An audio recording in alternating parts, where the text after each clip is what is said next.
Today we have the 2021 Volkswagen Golf. This vehicle has done just under 49,000 miles. It has an automatic transmission and a petrol fuel type. To the left of our steering wheel, we have cruise control as a feature, and on the right we have voice control, our heated steering and automatic headlights.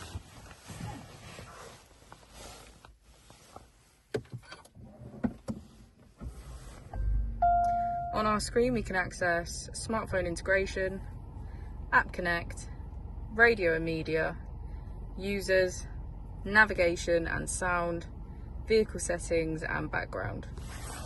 If we put the vehicle into reverse, we can see that it comes with front and rear parking sensors.